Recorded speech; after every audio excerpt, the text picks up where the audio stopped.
Hey there everyone, I am Jeff. This is Tabletop Toolbox and welcome to episode number 62 of the weekly Ratchet. Okay, everybody now, and a 3, and a 4. Happy birthday to you. Happy birthday to... Altos, I really can't hear you. And tenors, can you pick up the pace a little bit? Let's go.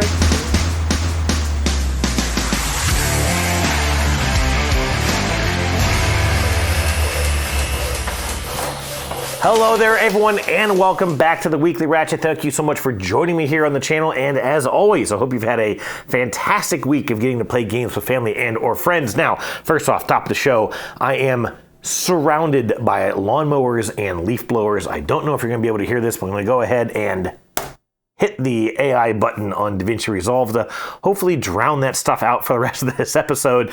I don't know about where you are, but here in Central Virginia, we have had almost 2 weeks of a complete resurgence of spring. It has been mid-60s to mid-70s for at least the past 2 weeks. Lots of rain, unfortunately, but honestly, it's been fine.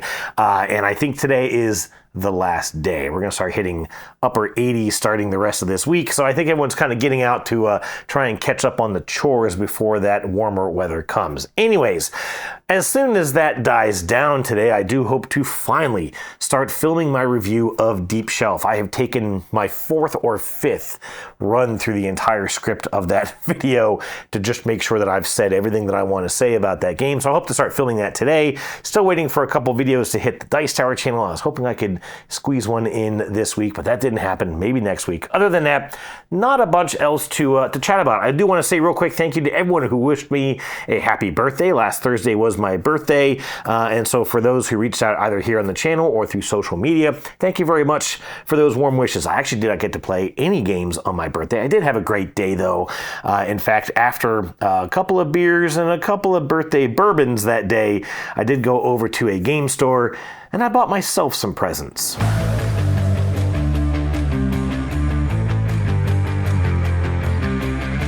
All right, so I swung into Battlegrounds in Midlothian, Virginia, picked up 2 games. Neither of these are really super impressive things, but the first is Catan Starfarer's Duel. That's right, I bought, well, technically officially my second Catan game. I mentioned a couple episodes ago, I believe, that I have never played an actual game of Catan. My wife and I had Catan dice. I think we still have it buried in a box somewhere. That's, of course, a 3-player game. We never had a 3rd player, and so we kind of winged it, and obviously it didn't work very well, and so I don't even know if we ever even finished a game of it. But I have never played an official game of Catan. I'd heard good things about this one, and I believe this is kind of like a remake or a reprint or something like that. There is, of course, Catan Starfarers, which is also a 3-player and up game. This is a 2-player version, well reviewed on Board Game Geek, hoping to get this played actually today, so we'll see. The next one that I picked up, and this was kind of one of those, like, I don't want to call it a guilty pleasure, but it's kind of like I felt a little bad for buying this. But this is the new Lumineers quest for Lorcana, the Palace Heist featuring Jafar. This is a cooperative, or of course solo game for any number of players. I believe it plays 1 to 4, and I think even then you could probably kind of wing it. Yeah, this says add 1 or 2 more players with additional decks. So you can play this 1 or 2 players. You can play it up to 4 if you provide your own Lorcana decks. Of course, we have a ton of Lorcana cards here in the house. Again, kind of a guilty thing that I've done over the past, I mean, barely even 2 years. There are now 11 sets of games, over 1,300 cards if I remember, and the game has not even yet been out for 2 years. Money grab for sure. And I have way toned down on my buying. But anyways, this is, like I said, a cooperative solo game. It's the second Lumineers quest. The first one was Ursula's Challenge, I think, or there may have been some other name for it. I reviewed it here in the channel, and it was one of the most successful videos that I put out, I think, last year. It's still doing very well. Still get occasional comments on it because everyone who makes content for this game is always talking about the cards.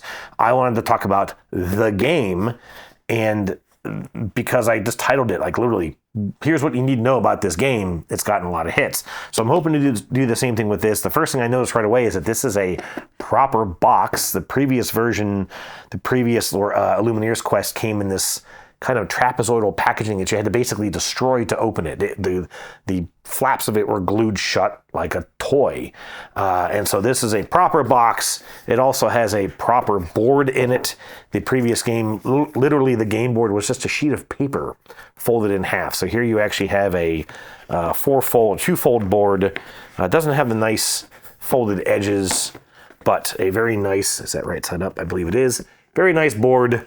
And you can probably use this, I'm going to assume, for the Ursula's version as well. Of course, this just has art on it from Aladdin. Comes with deck boxes, comes with actual cardboard components. Again, not the thin little punch board that they've given you. Has a enemy deck, villain deck, and 2 player decks, which I believe they're all the same. So any copy of this you buy will come with the same cards. Lots of commons, lots of kind of standard fare cards. Anyway, so I'm hoping to check this one out here fairly soon. Now, my daughter is actually out of town for this entire week and half of next week visiting grandparents. So we're not going to get to play this probably as soon as I would like, but I will be getting content out for this as soon as possible to cash in on their cash cow. Anyways, that's it for new games. Let's go ahead and get to question of the week.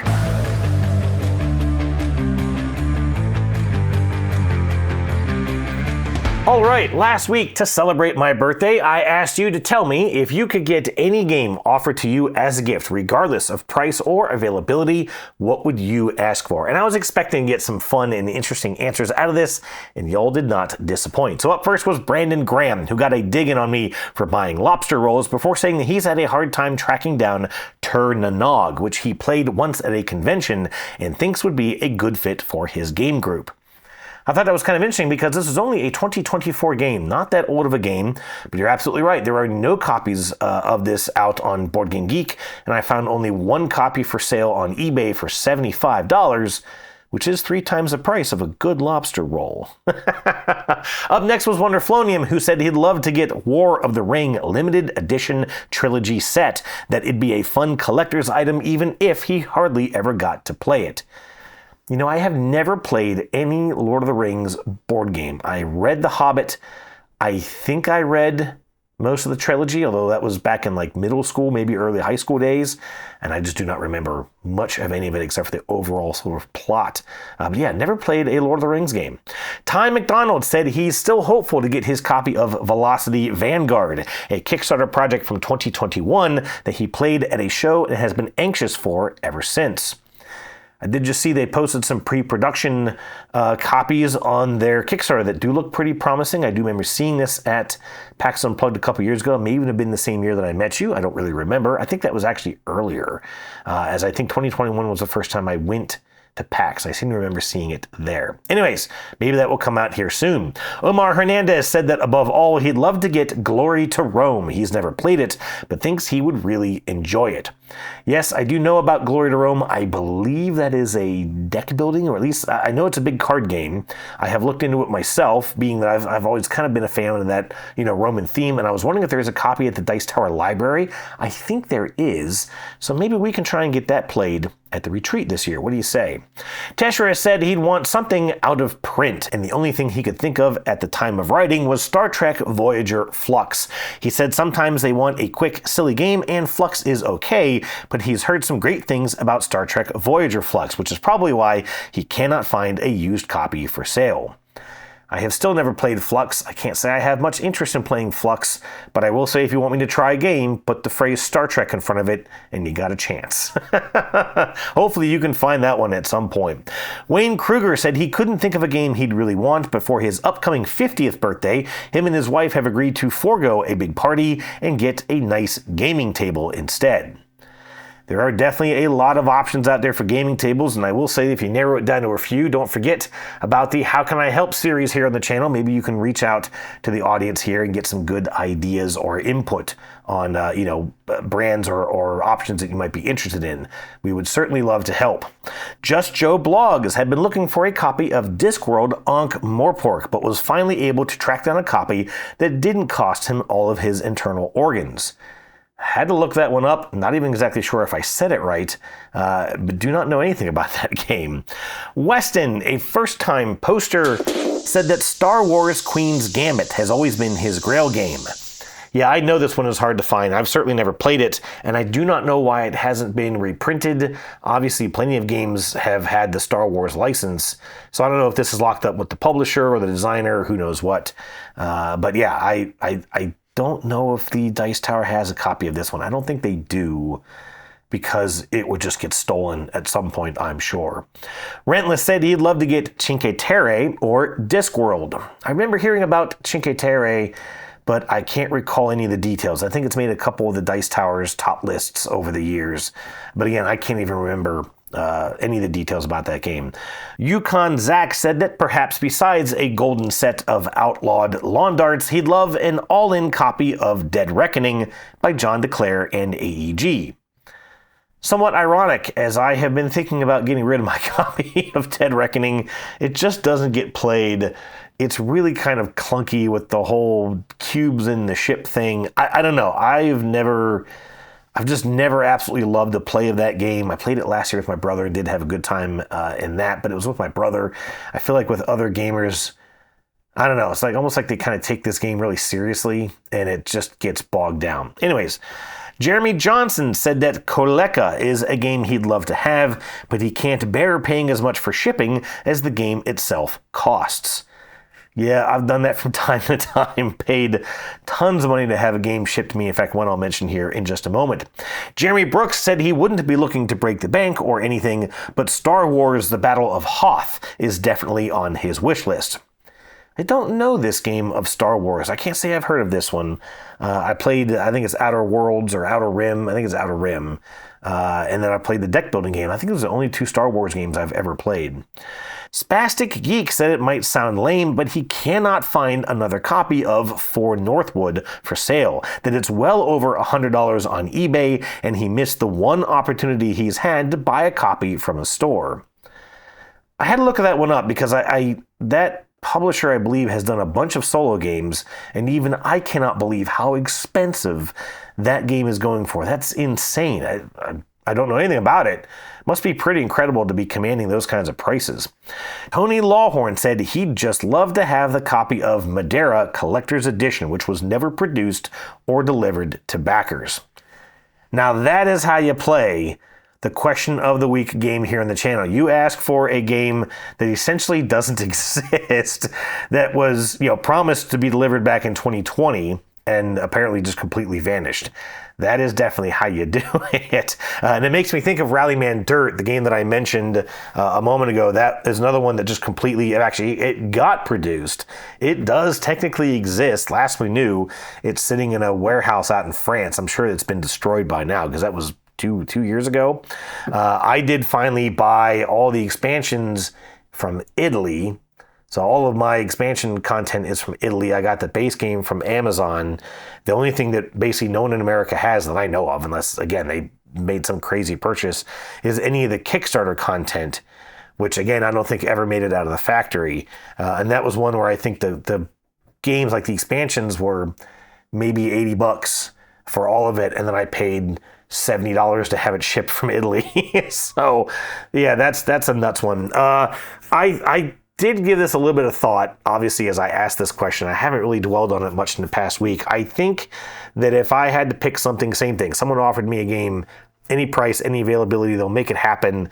I would probably go with StarCraft. I only played StarCraft, the video game, maybe once or twice. I don't even know that I ever had a copy of it. I may have been playing on a friend's computer.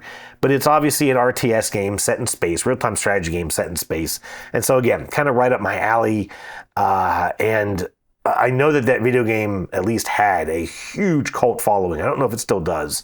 But of course, then the board game came out, and I know that it had some issues. I know it had some rules issues. I know there was some weirdness around the game, but again, it has never been reprinted.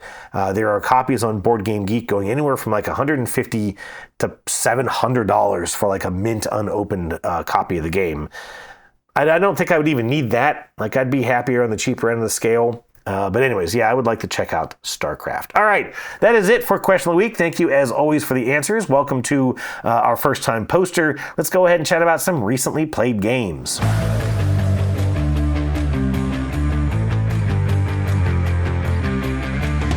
All right, only got to play a couple of things in the past week. Really only one game that's new necessarily, and even then it's a pretty small one. But we did take a little advantage yesterday as my daughter did leave town with her grandparents.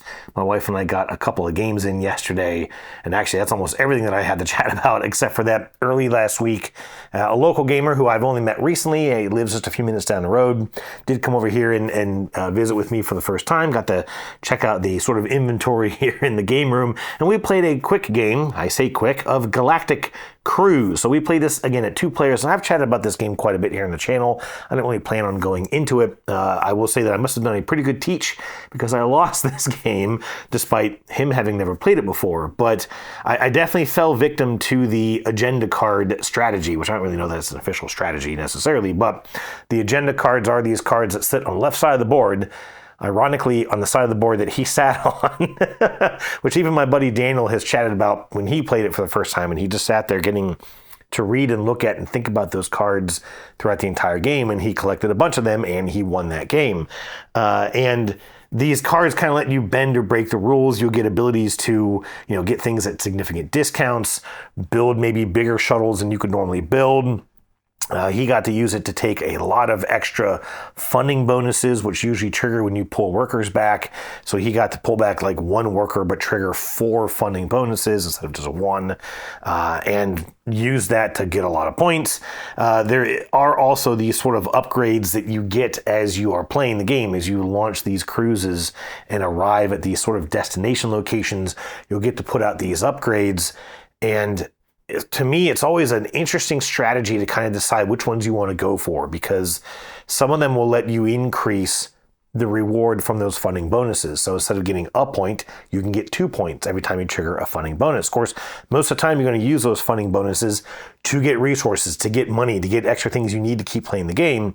But towards the end of the game, as you've got other ways of acquiring those things, you're going to start converting over to grabbing points. And he definitely did that. With the fact that he had upgraded that particular funding bonus, he scored, I think, something like 16 points towards the end of the game just in those funding bonuses.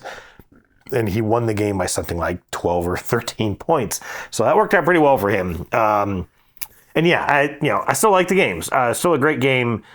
It's a difficult one to teach and kind of police and kind of keep everyone, keep especially new players sort of in the rafters of what's going on.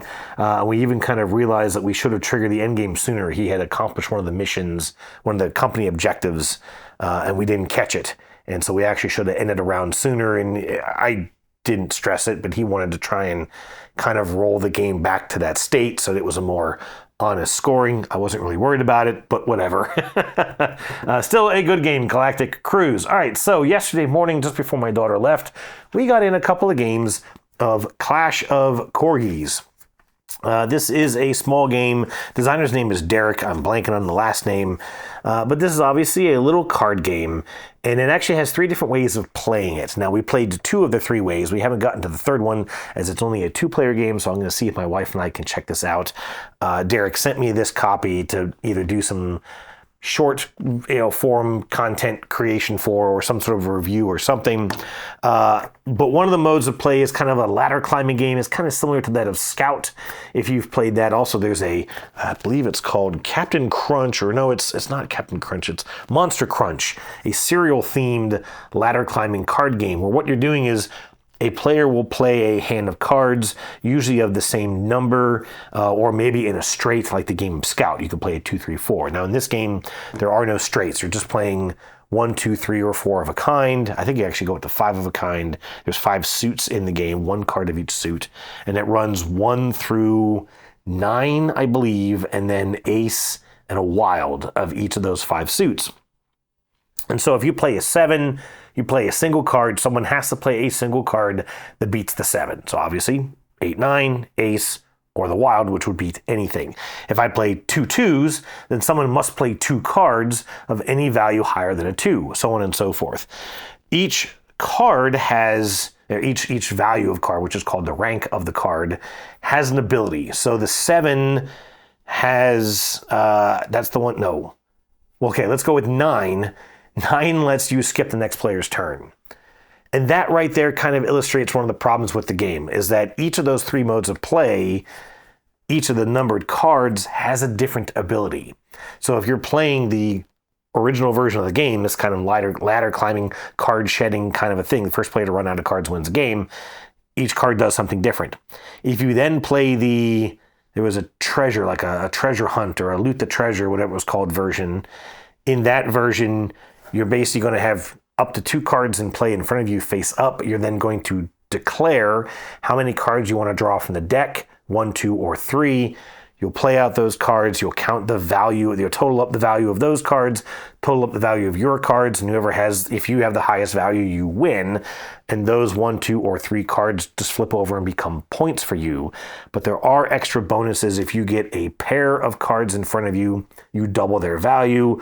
Or if you get 2 cards of the same suit, then again, for each of those 5 suits, there's an extra ability that can trigger, like adding 10 to their value, turning one of them into a 10, turning one of your sort of virtual opponents into a 0, so on and so forth. But again, in that game, when you play one of those 2 cards into your party, they have an ability that triggers, and they're different than the abilities in the other game. There's a lot of take that as well, and that you're possibly stealing those treasure cards, those scoring cards from your opponents.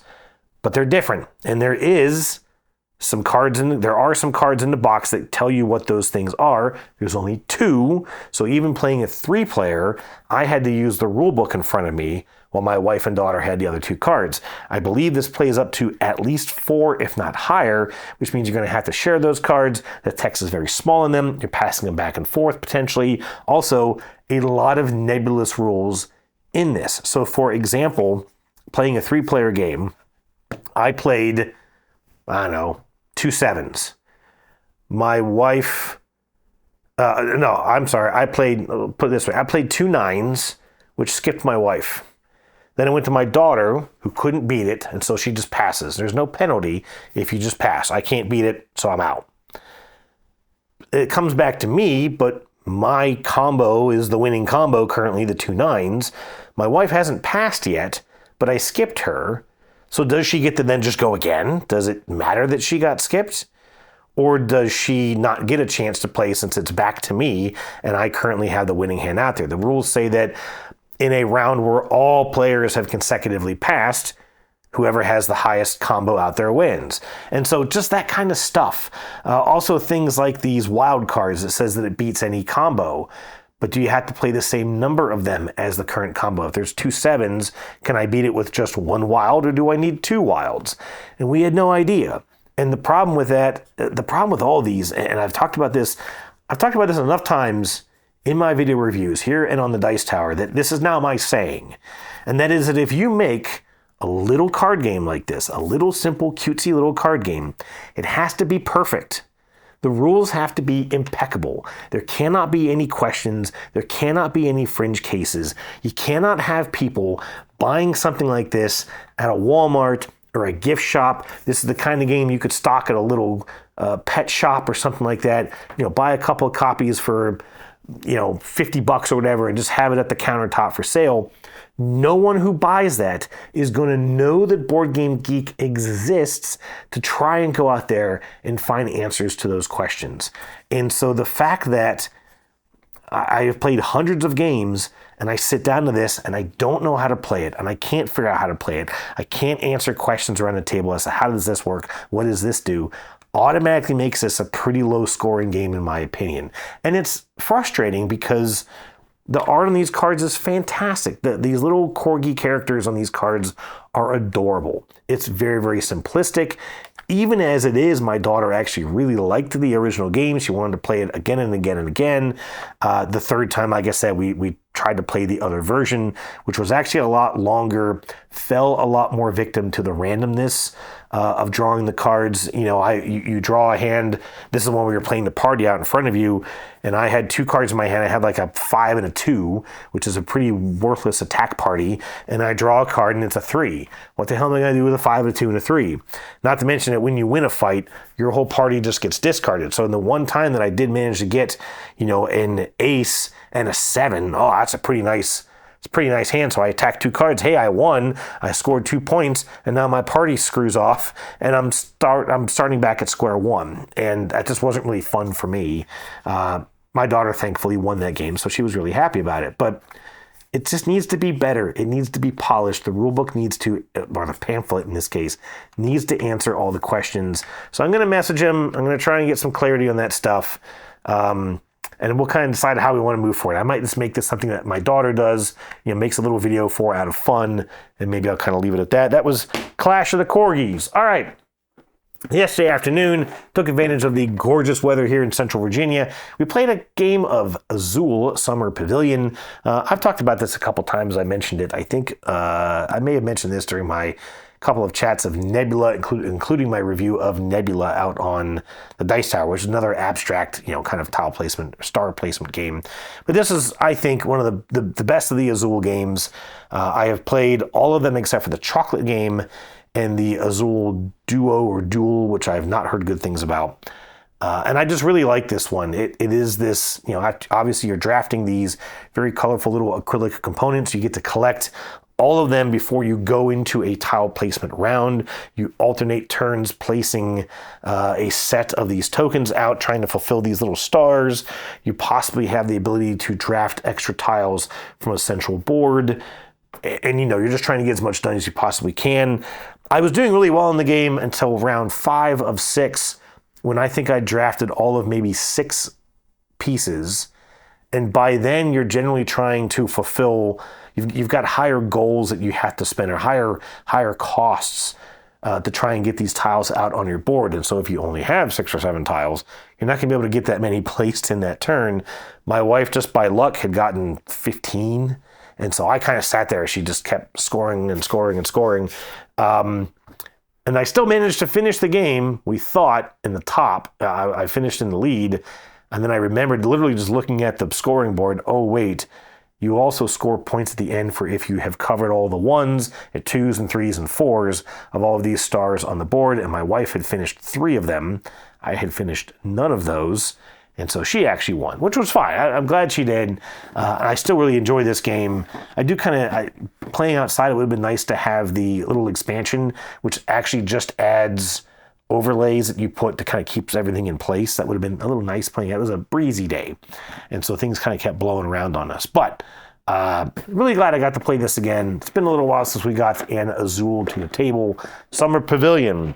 And the last game that we played yesterday evening before we went out for some drinks was another game of Great Western Trail El Paso. I really wanted to show this to my wife because I wanted to get an outsider's opinion of Great Western Trail. Obviously, this is the most stripped down, streamlined version of the game. It does everything pretty much that second edition has, but just, again, the bare bones minimum. So instead of this big complicated board where you're hiring workers and slotting them into your player board, you're just drawing cards from these decks. You pay a couple bucks to get a worker and you plop it down in front of you. And then anytime that they cycle through your deck, they immediately come back out and play in front of you. You can use them to get more cattle or sort of trigger this train thing or build buildings. But again, it's far more streamlined than the original game. There's only a couple cattle that you're buying in this game. There is even less of this idea of interaction. There's no really take that in the base game, but there is kind of tiles that you can build that may block people, that may make people sort of stop. You may tax people as they pass by. All that is gone in this game. It's just a very streamlined version of Great Western Trail, or as I call it, Call of Duty of board gaming, Great Western Trail 5, greater and westerner. Anyways, and her thoughts were kind of what I expected. She was like, yeah, it's fine. It's it's a game in that you're doing things. It doesn't necessarily make a whole ton of sense. There's not really a lot of theme. You have no feeling of moving around Texas and doing this stuff like that. It doesn't really make a lot of sense. Why am I walking these cattle all over the state to try and sell them at a train station? Like, I don't know. It's weird. But I'll also say it's the first time I think I have ever won a Great Western Trail game, and I only did so by about 5 points. We were pretty tight, which was good. She didn't feel like she was lagging behind. She grasped the concept of the game pretty easily, but again, it's just nothing exciting. And I'm trying to figure out, I need to put together a review of this, as this is a review copy, and I almost don't know what to say about it, because Great Western Trail to me has never been that great of a game. I mean, yeah, it's a nice puzzle, it's a challenge, but it's not an interesting game. It's not a compelling game. You don't feel like you're doing any of these things that you're allegedly doing. In fact, I think the most interesting thing for me is building the buildings that have extra actions. But then, of course, it's really key on sometimes where you get to place them, depending on the other buildings that are out in play. Sometimes you may not be able to put them in a convenient place, which almost makes their build feel worthless. And then, of course, as other people are building these buildings, they kind of start to get in your way or block you or make you take longer to get around the path. It just gets to be frustrating. So anyways, that's Great Western Trail, El Paso. Not really sure how I feel about it. It's a game. Anyways, that is it for recently played games. So the last thing to cover here on episode number 62 is the question for next week. And I'm going to go something really simple here. So easily phrased music while you're playing games, yay or nay. That's it. I have been to some gaming get-togethers where people are playing music and others where people aren't. Kind of wondering what you think on that one. Folks, that is the end of episode number 62. Thanks for tuning in. I don't hear any lawnmowers, so maybe I should go ahead and get to my next review. Folks, I'll see you soon. Thanks for watching. Cheers.